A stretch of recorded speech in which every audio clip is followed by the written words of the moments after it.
When fire ripped through their home, they thought they were covered. After all, they had insurance and it was ruled an accident. But investigative reporter Doug Smith found some people who say they've been burned badly by Citizens Insurance, and the same thing could happen to you. Doug joins us this morning. Good to see you.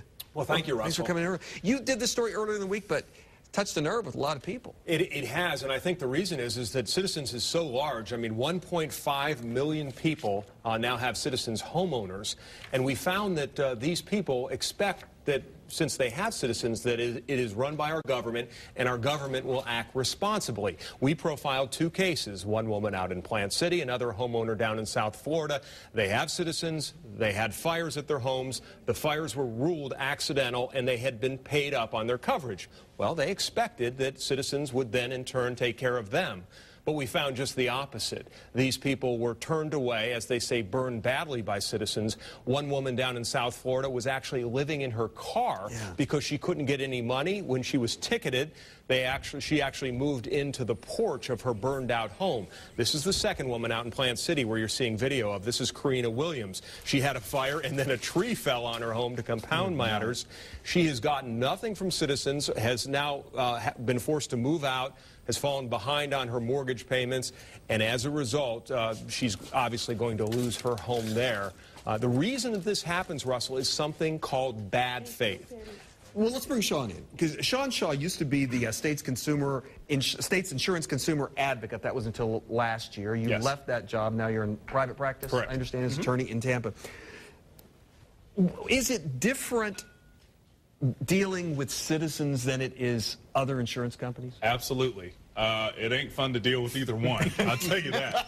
But with respect to Citizens, they're not subject to a certain statute, which we're talking about. It's called the bad faith statute. Which I had never heard of until this story came out. Well, I mean, there's other private companies. I'll say Allstate, the State Farms, they're subject to this statute. Citizens is not, because it's the government insurance company. So the bad faith statute, as I said before, you've got to return calls within a certain amount of time. You've got to act a certain way. You've got to interact with your insured in a certain kind of way.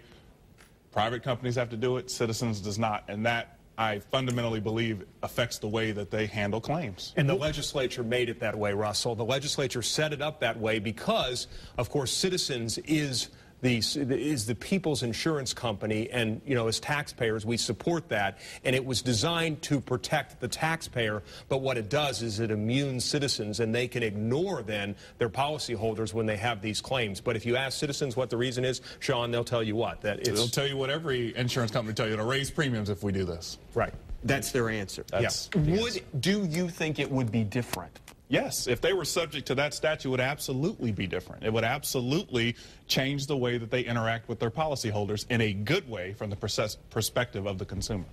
And there's a quick second component to this story. The legislature recently overhauled insurance, and they changed the fee structure for public adjusters.